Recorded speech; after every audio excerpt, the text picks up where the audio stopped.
টাকনুর নিচে কাপড় পরা হারাম, কিন্তু অনেকের জুব্বা টাকনুর নিচে চলে যায়, এটা কি জায়েজ? জুব্বা আলাদের জন্য মাসালা ভিন্ন না ভাই। জুব্বা আলাদের জুব্বাও যদি টাকনুর নিচে চলে যাও সেটাও হারাম হবে। সেটাও কি হবে? জুব্বা আলাদের জুব্বা যদি টাকনুর নিচে যায় সেটা কি হালাল হবে? সেটা কি জায়েজ হবে?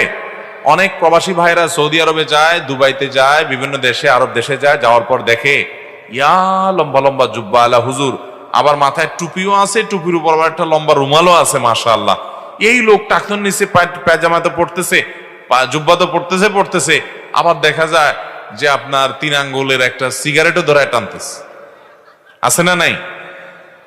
তো এগুলা দেখে আমাদের অনেক বাংলাদেশি ভাইরা চিন্তা করে, হায় হায় রে, কি কলিকাল আসলো, এত লম্বা জুব্বা পরে মাথায় টুপি দিয়ে আবার উপরে রুমাল লাগায়া সিগারেট টান দিতেছে, টাকনুর নিচে পাঞ্জাবি চলে গেছে। ভাইরা আমার, ওইটা সৌদি আরবের মানুষের, আরবের মানুষদের জাতীয় পোশাক, তাদের সামাজিক কালচার ওইটা।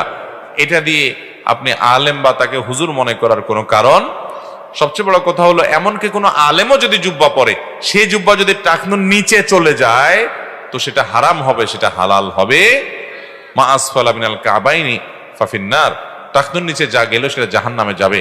অতএব সেটা জুব্বা হোক, সেটা চাদর হোক, সেটা আপনার লুঙ্গি হোক, সেটা পায়জামা হোক, সেটা প্যান্ট হোক, হারাম হবে।